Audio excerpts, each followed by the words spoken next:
From the Watson Institute for International and Public Affairs, this is Mark and Carrie, our May edition. Hello there, Blyth. How are you? That was nearly well executed. I would have went a little bit more dramatic. From the Watson Institute for International and Public Affairs, it's the Mark and Carrie Show. You do so much better because I think it's the depth of your voice, and I'm also because I'm trying to keep all the stuff in my head. Like the normal stuff just can't come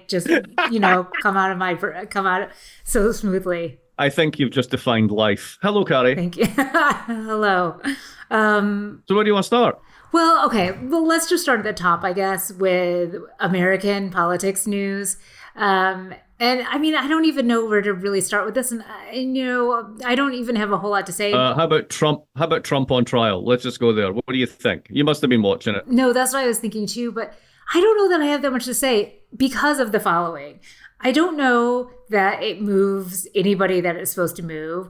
I think, everyone has their mind made up. Trump is a liar and kind of scummy. And if you didn't already think that, I don't know that this trial is going to persuade you either way. Like the testimony of Stormy Daniels and Michael Cohen. I mean, I don't think that's really changing anybody's mind.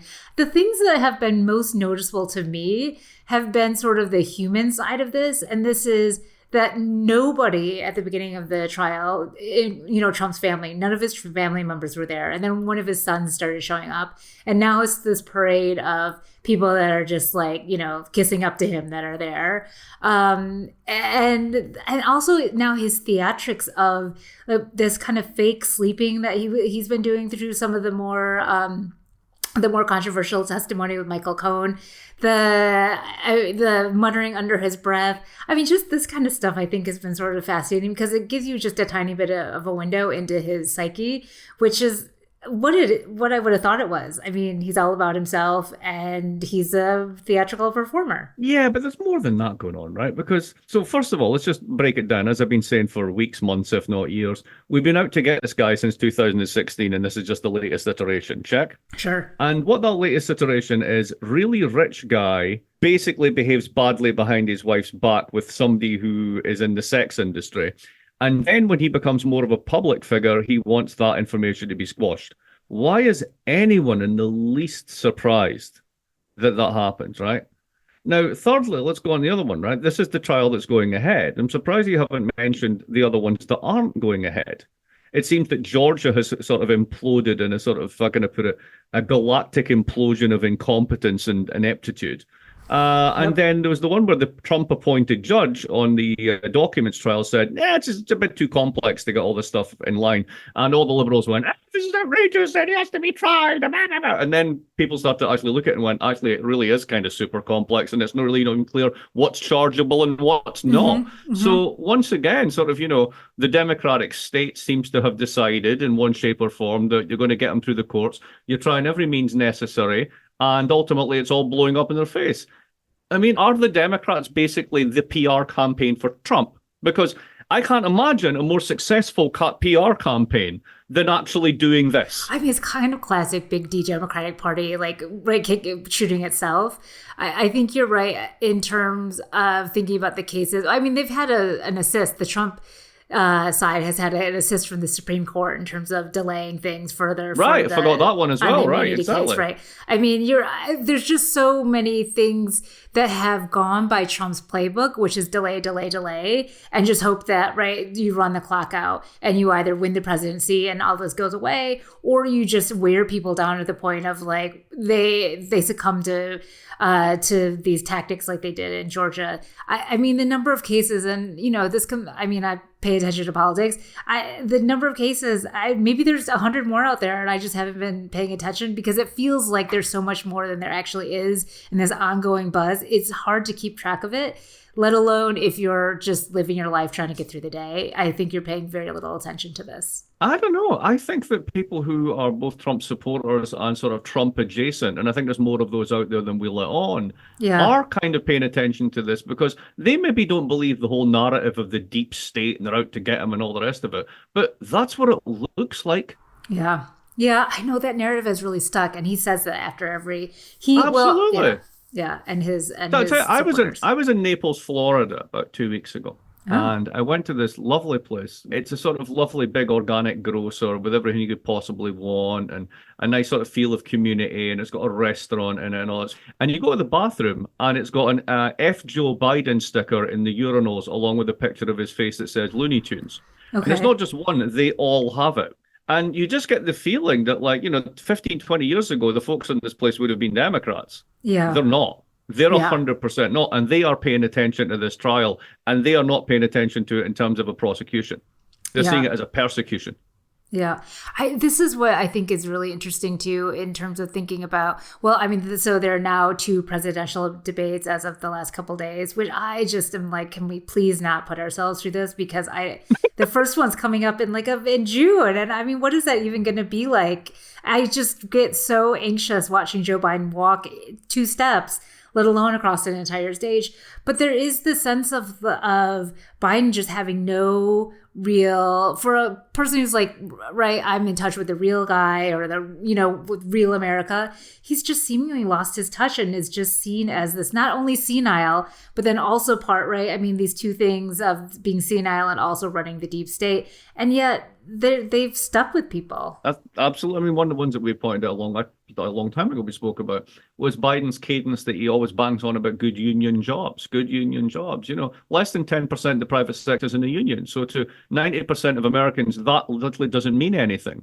And it's not as if they're all sitting there going, God, if only I was in a union. Exactly. And he just keeps banging on that, like, this is the best economy since like 1979 in the last 12 seconds. And you're just like, you have to do the... Meanwhile, people are looking at the two things that they pay attention to, which is basically the price of mayo in the supermarket and the shrinkage of the boxes.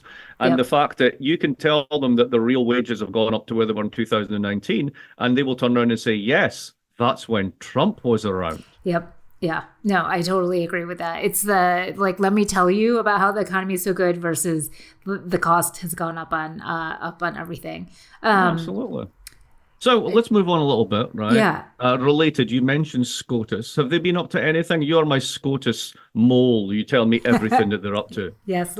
Well, there's a case actually just decided, and I think we had talked about this in the past, about the Consumer Financial Protection Bureau, and that decision was 7-2 in terms of keeping the funding stream the way it is for the CFPB. The constitutional question was whether it had been funded in an unconstitutional way. There's tons of nuance to that, but it was a 7-2 decision. The majorities said that the funding is legit, essentially, and so this doesn't negate the policy that's come out of the CFPB.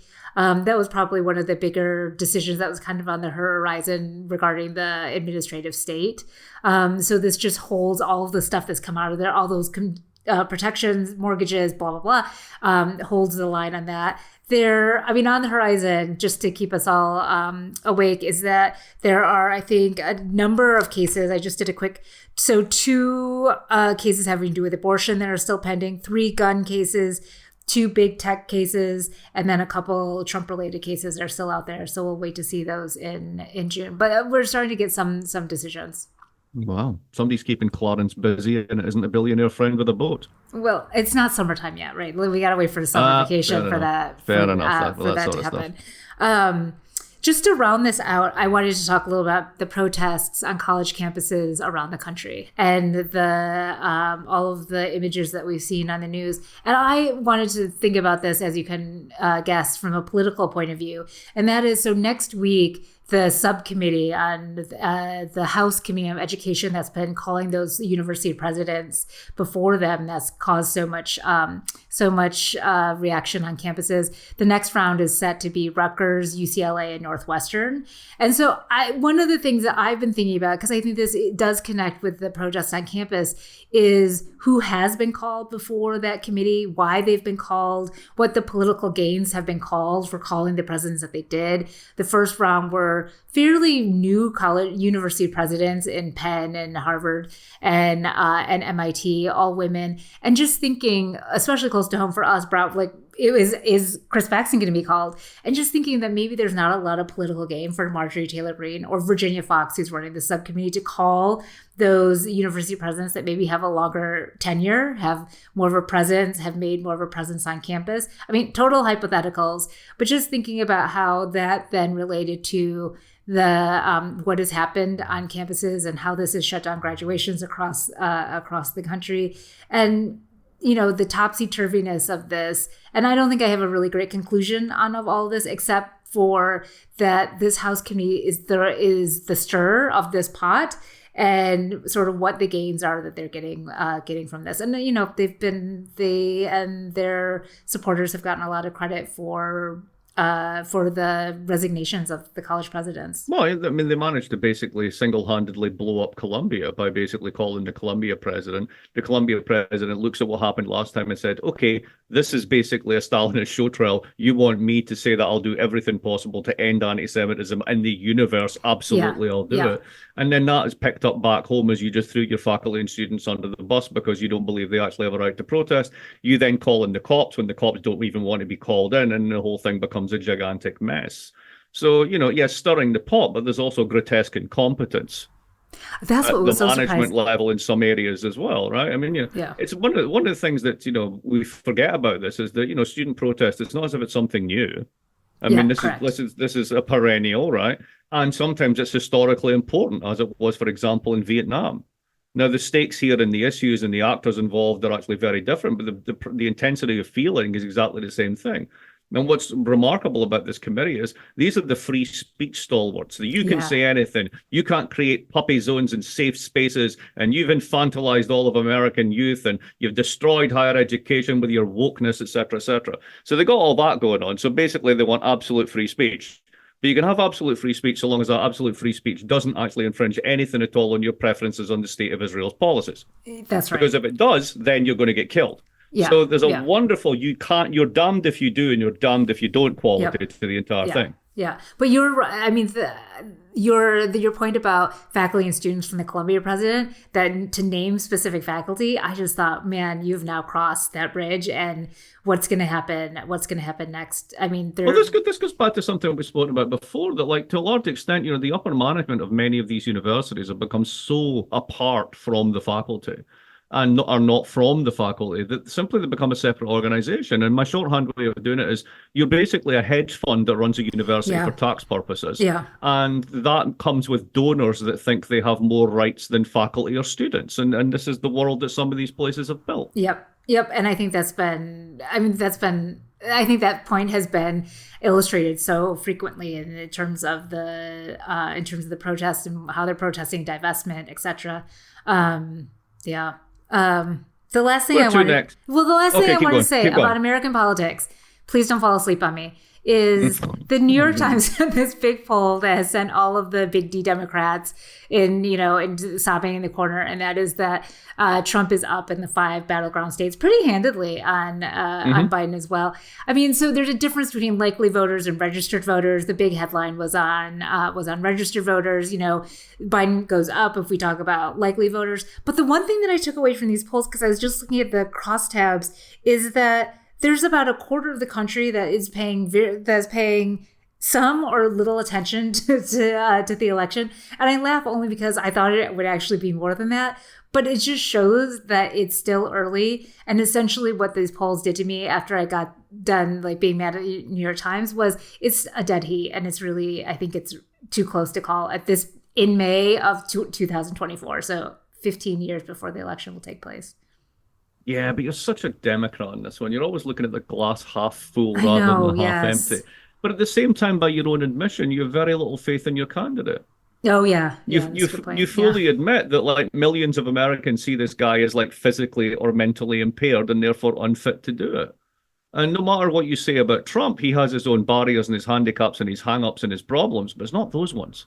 This is a good point. Though this shows that I am human and can hold two opposing thoughts in my head at the same time and come to the same conclusion. Oh, my favorite definition of hypocrisy is not the price that virtue pays or whatever it is. It's the ability to live two simultaneously contradictory things at the one time, because reconciling one for the other is too expensive. Yes, that's right.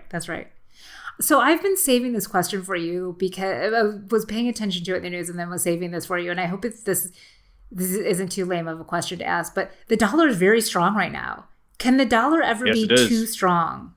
Well, it's always a relative question, right? Okay. Too strong in relation to what and too strong for whom. So why does the currency strengthen? Because people are buying tons of your stuff, and if they want your stuff, they have to use your currency to buy it, very crudely, right? But the other one is interest rates. If I'm sitting in a place where I know that I can just buy a bit of treasury at debt and get paid 5-6% as the risk-free rate, why wouldn't I do that? And if I want to do that, I'm probably going to have to get some dollars. So either way, you're juicing demand for dollars, and dollars go up, and that shows the strength of the dollar. The traditional downside on this is if you're an exporter, that's a problem, and that's probably true, but we're not much of an exporter. We are a giant importer more than we're an exporter. We're actually still a massive agricultural exporter. We're a massive carbon exporter, right? We're literally the Saudi Arabia of the Western Hemisphere. We don't think about it that way. But in general, we're more of a sort of a consumption-led, import-driven economy where everybody else does the exports. And what that means is essentially when the dollar's strong, we get to buy even more of other people's stuff and pay it with our stuff, which is relatively less compared to theirs because our dollar is strong. So it depends on who you are and what you're doing, whether it's too strong or not. Where it really hurts is if you're a foreign country with a weak economy and you've got a ton of dollar loans, thinking someone like Argentina, and the dollar strengthens because that means you need more of your stuff to buy the same amount of dollars you need to pay back to someone else. So it's all about basically who has the sort of the dollar as an asset, who has the dollar as a liability, and that'll tell you how the pain goes. Is that what you wanted? No, it is. And I was thinking then, of course, mapping it onto American politics, it does. I mean, the strength of the dollar means it doesn't necessarily mean that much to me when I'm at the grocery store, though. It doesn't. Well, it doesn't. It doesn't because it depends whether you actually get the benefit of it or not, right? So if I'm a massive wine importer and you live in a state that has middlemen, which is pretty much every state apart from I think Rhode Island and one other, maybe Nevada, then you need to basically go through a distributor. If the distributor is able to buy French wine at a 10% discount because the dollar strengthened to the euro relative to by 10%, it doesn't mean you're going to get 10% cheaper. You might get 2%, you might get nothing depending on the monopoly supply that distributor's got. So it's not as if there's a pass-through that immediately goes from out there in the global economy to you in your pocketbook. But in principle, what it means is, if you want to buy a BMW in relative terms, it's a bit cheaper than it was last year. Yeah. Huh. I mean, okay. I mean, it's something, but again, it feels like, let me tell you about how the dollar is so strong, and therefore you shouldn't be worried about the cost of your jar of mayonnaise. Well, I mean, here's how to think about it, not how to think about it, right? Biden just put massive tariffs. He just took all the Trump tariffs and went, "Oh, you think that's good? Let's do this." Happy to talk about this if you want. One conclusion we can take from 2024: it doesn't matter who's getting in, tariffs are coming back, and this is pretty much the end of America as pretending to do any type of free trade hegemon role in the global economy. So he puts all these tariffs on. He goes to Pennsylvania, basically, and he's like, we're going to put tariffs on steel because that's a swing state. And we're going to do this. Now, is this because of the strength of the dollar making American steel relatively expensive? Maybe. It could also just be pure electioneering. It could also be part of the strategic calculus to do with the IRA, that you want to protect critical sectors against Chinese competition, etc. The point is there's so many things that could go on as a plausible explanation that blaming the strength of the dollar as the thing is probably overdone. But to the tariffs point, it is interesting that Biden has taken has continued the Trump era policy, right? Yeah, there's a really 19th century feeling to the moment. The people are sort of like, is it the 1930s and we're all going to devolve into trade blocks, right? But there's another reading of this, which is mine, which is that this is like the 19th century. There's a guy called Henry Carey. Nobody's ever heard of him. He was kind of like the big chief economic theorist for, if you will, the Republican Party of the 19th century. And he was, along with a few other people that said, you want to develop, you need to protect your industries. You need to have really high tariffs. The United States had the highest tariffs in the world throughout the 19th century. You need to not give a shit about foreign copyright. You need to steal whatever technologies you want and never actually pay for it. Everything that we accused China of, the United States did in the 19th century and became basically a superpower on the back of it. So now we're at the point where basically the Republicans, qua Trump, come in and they want the tariff at like 60% or 100% on China and 10% on everyone else for shits and giggles. So what are they doing there? This is the typical Republican policy for protecting the working class. We will keep foreign competition out. We will keep foreign workers out. We will tariff in immigration, right? And what we'll do domestically, you're on your own. It's free competition. Get to it. You're on your own. And then the other side of it is kind of the Democratic side of it, which is a kind of developmental state infant industry argument, which is like, oh, when we gave away all of our productive capacity over the past 30 years through globalization so corporations could make more money and we screwed the American working class. Yeah, not so great. We need to win them back electorally. So we're going to do this IRA stuff, and on the way we'll decarbonize. But to do that, we're going to have to basically build up all these industries we don't have, and that means tariffs. So both of them, one of them is a sort of like Germany in the 19th century becoming the first developmental state, Biden. And the other one is Republican politics from the 19th century, Trump. Well, this is so interesting. I think this connects. I was talking to one of my friends who's in corporate America, and he was saying, we were talking about immigration, and he was saying, I can't hire engineers. I can't hire both high and low wage workers because there's just nobody to hire on either side of this. And so I thought that was interesting just in what you were saying in terms of like, it's a free for all within the United States and like do with it what you can. But if you don't actually have the workforce to be able to do what you can for all the, myriad of reasons why that is, then like, it just seems that you're not really, the competition is therefore then pretty flat and China can eat your lunch. As they tend to do, because, they had these things that we never understood called state-owned enterprises. And we were like, boo, these are public things. They're inefficient. They're just filled with workers. They're part of the welfare state. They don't do anything. Oh, you just destroyed the global solar industry with one of these. Right. And you just did the same thing with EVs, right? So admittedly, the EVs aren't really a purely SOE story. It's also private companies. But the fact is, rather than sort of taking a company like Ford that says, can you not make the Mustang and the F-150? Can you take all those drivetrains out and re-engineer it and put in a bed and put in fireproofing and put in a big battery and get some electric motors? We have to relearn how to do all this. There's a figure that gets quoted now in the auto industry because they don't want to do this. American automakers are really shit. They just basically they withdraw from markets all around the world. They just sell their stuff at home at the highest price possible. So they're all in on electrics, right? And it's like, yeah, but you're kind of crap at it, and they're not very good, and nobody's building charging stations. So why would you expect people to pick it up? And the Chinese just started from, let's start making the batteries. All right, we already make electric motors. How difficult can it be to do this from the ground up? Yeah. So they're in a sense the native play. Yeah. Right. So just trying to compete with the native play by converting what is a 20th century technology into a 21st one. That's the route that we're going. It's so much harder, and it encounters resistance on it. Yeah.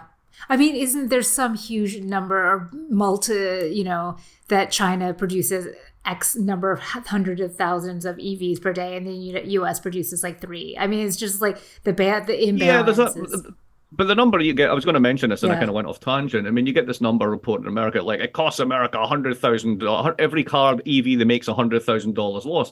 And as somebody pointed out in a blog post on Twitter the other day, I will not call it X, it's Twitter, that this is essentially taking the one-off cost of removing the drivetrain and putting in something else as a recurring cost every year for every car you make, which is obviously nonsense, right?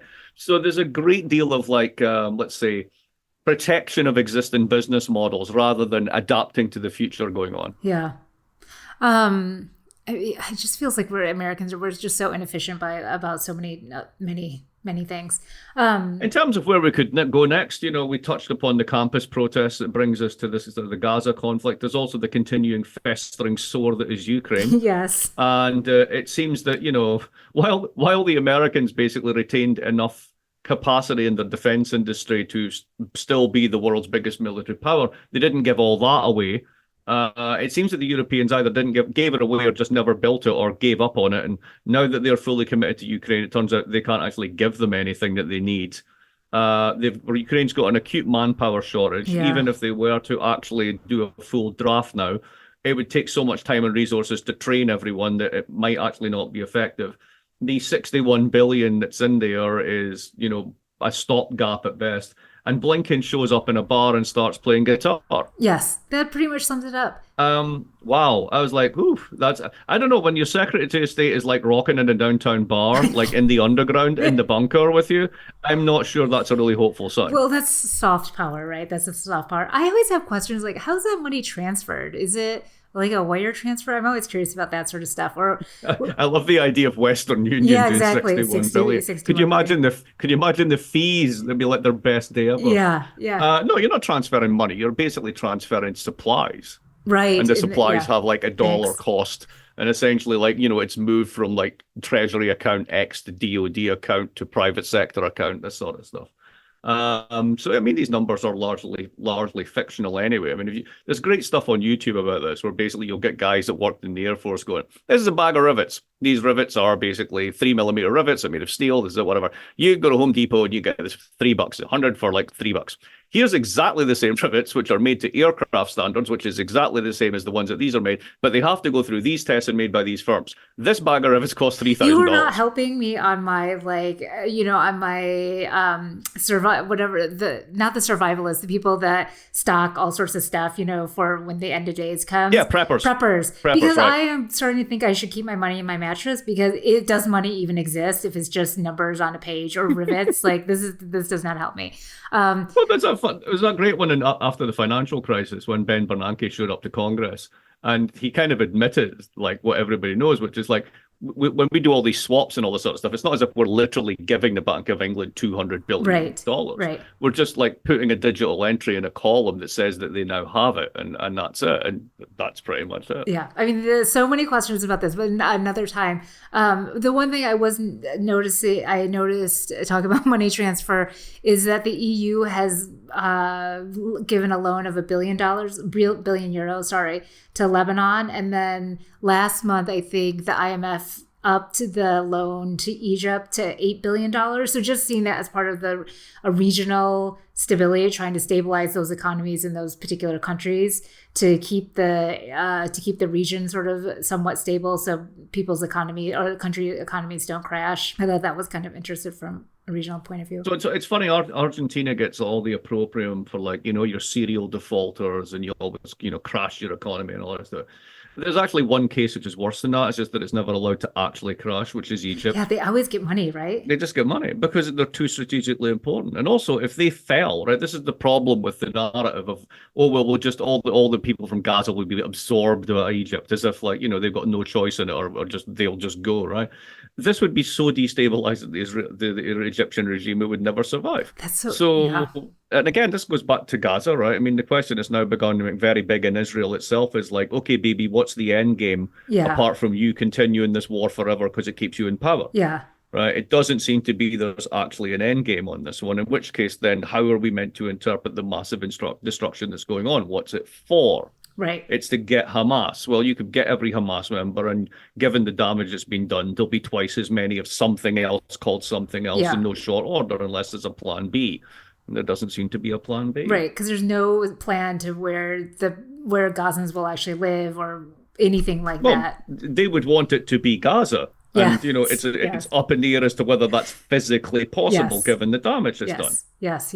That's just interesting. I mean, thinking about too big to fail. I mean, Egypt is quite literally too big to fail. And so totally. Do they put into policy stuff that they know is just because they're going to be safe no matter what? I hadn't thought about it in that particular way. Man, tough segue here. I don't know if you've been paying attention to the TikTok ban or not. Are you on TikTok? Well, as I'm neither a creator nor a consumer, although there's someone in this house that every now and again looks at it. It's an interesting one in the sense that the way I look at this is the United States has all of the big internet technologies except this one. Hand it over. Yeah. Yes. Right. That's all that. This is an extortion play. Yeah. Right. This is it. Now, it's not the United States doing this on its own. India banned TikTok. Done it. And right? India bans loads of Chinese apps. Yeah, absolutely. So there's a way, there's a tech reference for this, right? And they've been talking about it for years, actually. It just hasn't really hit public consciousness. They call it the splinter net. Okay. So the best example is payment apps, right? So when you pay with your phone, what do you pay with? My credit card? Or alternatively, Apple Pay. Oh, okay, yeah. Or PayPal. Yep. or Venmo. Okay. You never use Alipay, do you? No, I don't. No, you don't. I'm not even sure you can, right? In India, they have their own suite of payment ones as well. And what you're beginning to see is this sort of no interoperability, different sort of areas having different technologies for strategically important things like payment systems. And then you can begin to imagine how this becomes sort of problematic if you have technologies which can hop over those barriers, if you're erecting them, and TikTok is one of them. And that goes back to the other point that you just made, which is the regions having particular walls erected around them and this sort of isolationist stuff. So that's an interesting point about like technology isolationism. Anything fun happened? I know you have a dog. Ah, yes, I know where you're going with this one. I'm assuming you like your dog. Have I ever thought about shooting my dog because Yes. it was just a bad dog? Yes. No, I have the best dog ever. That has never occurred to me. Let's imagine it was a badly behaved dog. Would you think I'm going to shoot it and then write about it in my memoir? Well, it depends. I mean, in sort of, I know you're talking about Kirsty Noem, right? Yes. Or Kristi Noem, right? But I mean, there's a whole sort of like, really bad girl strain of like very video conscious Republican politics. Like you just scan Twitter or whatever. There's a woman, I forget her name. She's got a sort of a Latina name, I think. I may be getting this wrong. She's in Missouri, and I think she's running for like some senior post in Missouri or already has it. And just like check out her videos, they're amazing. Like she just walks down the stairs going, I'm getting a lot of shit on the internet from people, well, F you, this sort of stuff. And it's way past, right? And it's people with a very strong physical presence, right? And this sort of stuff, and very glam, but also very powerful, this sort of thing. It's kind of weird. So it's sort of like, the 1980s had sort of like big shoulders and power suits. And now it's like, we're just going to go for like big makeup and guns. And just being mindlessly aggressive. And that seems to actually find a real resonance. So, I mean, I personally like to hang out with someone who shot their dog because they couldn't be bothered training it? No, but I'm not going to vote for people like that anyway. I think the commentary that has that I've really enjoyed the most is that, of course, there's nothing in this country that will unite any of us except for somebody who shoots. Like the one thing that Americans love are their pets. And so someone that writes about it in such a way her political future is potentially done, no longer on the VP list for Trump either. The dog was just one bridge too far. I mean, she can say all sorts of things, but the dog, that was the final. That was. I don't know if that's the case. I think that we're actually past any notion of you've gone too far. I think you just wait until a couple of other dozen scandalous things happen before next Tuesday. Okay. And then you come back and everyone's forgotten about it. Okay. Well, I guess that's kind of glass half full. I think the thing that we'll end with, and glass half full of what? That's a different question, right? Is that RFK Jr. disclosed that he had a worm in his brain, and I thought, maybe you guys meaning voters out there for RFK Jr., maybe this will show you that he's not totally the candidate that you think he is.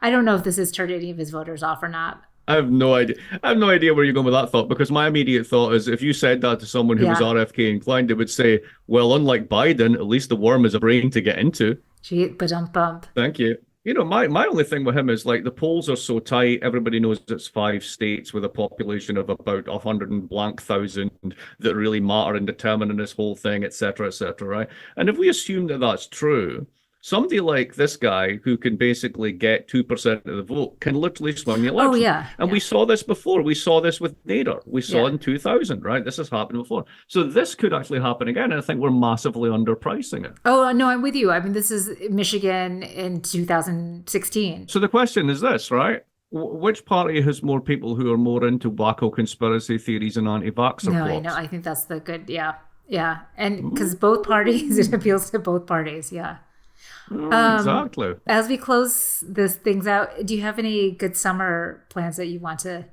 publicly discuss? You want to publicly admit to? Yes, I'm going to the Bilderberger annual meeting, and me and my fellow elites will discuss and describe and destroy the world. No. Let's see, what am I doing? The European Championships are on. Oh, okay. That's very important. All right. This is a soccer tournament that happens every 4 years in Europe, and teams qualify for it. And those teams that qualify include Scotland. So what's going to happen is Scotland was playing the first game against Germany. We'll probably draw or win it. Then there'll be the second game, and we'll probably draw that one. And no, we'll lose that one. And then we have to win the last game of the three. The last game of the three happens when I arrive in Germany because I'm doing something at Brown the week before and I can't get away. Yeah. My own fault. I scheduled it.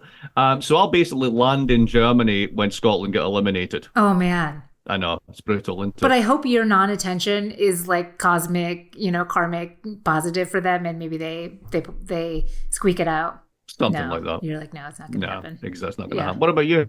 I'm teaching a class in Oxford in July, so I'll be in hopefully sunny, balmy, because due to climate change, Oxford, England.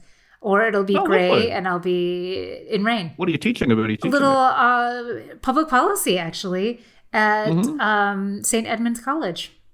Oh, very nice. Yeah, that's so a nice I'm kind of little psyched for you. that. Hope to see the sun once or twice. Excellent. Yeah. You will see what you'll see. Actually, sunny. Oxford is actually nice in terms of latitude and weather.